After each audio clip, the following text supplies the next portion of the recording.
Okay, I was hoping to do this tutorial in one video, but somehow I got cut off the last 4 or 5 minutes. So the last 5 minutes is going to be video 2 of 2s.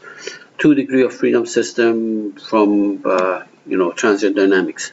All right, I could not figure out where my excitation was, so let me see for a second. Double click on this. First of all, the load is I'm sorry, I think where we left off with was this modulation right there. I could not find this. Let me delete that. Okay, so you click on the time modulation. It says where is it? So I go and look it up in the folder that I already created right there. All right, and we say okay. In fact, let me show you what that folder was. That was an Excel file which was already created. Let me see, right there. So it shows you that the time goes between 0 and 0.2 seconds. At time 0, the level is 1. At time 0.1, the level is 1. And then slightly after 0.1 second, the level drops to 0. So it gives you the resemblance of this curve, except that I already put it 25,000 Newton load at that point. So this magnitude is going to be 1 instead of 25,000. Okay, I could have put 1 pound. I could have put 1 pound on that on that node, and instead in the Excel could have done 25,000. Now let's go back here. We can always check to see if this is correct or not. So here's the modulation that I just imported. Right click, generate 2D display. Right there, you can see that here. So from 0 to 0.1, the height is 1, and then it drops very quickly to 0, and then stays 0. This is the end. Now let me close this. By the way, you can, if you go here, if you double click on this, you can also maybe not there, but let me see. Let me see for a second. Edit. Okay, so if you can say edit, what happens is it shows you what you have in your Excel file. Okay, if you want to change it, you can do that then. I don't think you can. Can you change it from here? Maybe you can. I'm not sure. All right, good. Now, okay, so the next thing you want to do is load excitation. You double click on this. It says, okay, first of all, where is your load? The load was done in the static case, which was 25,000, remember that? And then the modulation, we just created it. It's that Excel file. And here you can again factor it up or down by, well, I'll keep it as 1 because the 25,000 pound or Newton was correct, but you can actually create a scale factor here and use it. We say all right, and the last thing to do is you double click on this transient dynamic response here, double click on this. It says, okay, where do you want to start? Well, I want to start at 0, and how far do you want to go in time? Well, I want to go to 0.2, okay, 0.2.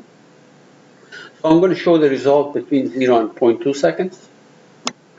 And how many steps? 100 steps. The more this is, the better. In this particular problem, it's a lumped system, so it doesn't matter. It doesn't matter how many steps you put. But when you do a continuum problem where you have beams and bars and shells and solids, then the more of these, the better the results are going to be, less jagged. Okay, that's pretty much it. So let me run it. Let me delete this. Okay, let me run it.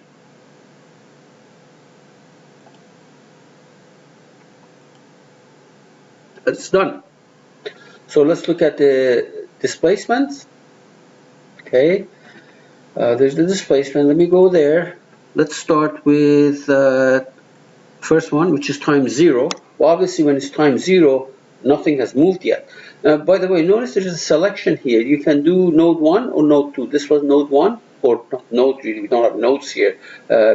Point mass 1 and point mass 2. Let's look at point mass 1, and then under occurrence, of course, 0. But if you go to 0.1 second, which is right here, 0.367 millimeters displacement of node or mode of mass 1. And if you look at your you look at the graph that I showed you at 0.1 second, look at what it is. This is mass 1, and it's exactly a number, or at least almost exactly the same number as that. Now, if you look at mass 2, this is mass 2, and at 0.1 second, it should be around 0.17 millimeters. So let's go ahead to Catia, and under selection, don't do mass 1, do mass 2, and right there, see? Right there, 0.179, which is in agreement with this. Now, if you go past this time, this is at time 0.1, if you go past this time, it becomes a free vibration. In fact, you can see that if you look at, for example, this particular mass, which is mass 2, if you go further down the list, these numbers change. It goes up, and then it will come down because it's a free vibration. It goes up, and then it comes. It should come down at some point. Now, I don't know. It maybe you have to go past 0.22 for it. It's dropping. You can see that. All right, and the same thing you can do with mass 1. Unfortunately, I did not see anywhere that you can export these results, these displacements, these numbers into an Excel file probably so that you can plot them. But later on when we do continuum problem, bars, beams and shells and solids, then it's possible to both graph these things in Catia and also to take the numbers and export it using Excel format or something like that. We will do more of those. The other thing I'm going to tell you is that I primarily did transient dynamic, but there's also harmonic dynamic response, and that is when the load is sinusoidal with a given frequency. If that is the case, it's not necessary to plot things in terms of time. What we need to do is we have to plot things, displacement or forces, etc., as a function of the frequency, but not the time. If I have time, I will do one of those later on, and maybe even see if I can find a good example so that we can do it immediately after this tutorial. Unfortunately, this particular problem got divided into two videos, so and I don't know how to merge them. I don't have a good editor to merge them. So it's going to be video 1 of 1, 1 of 2, and 2 of 2.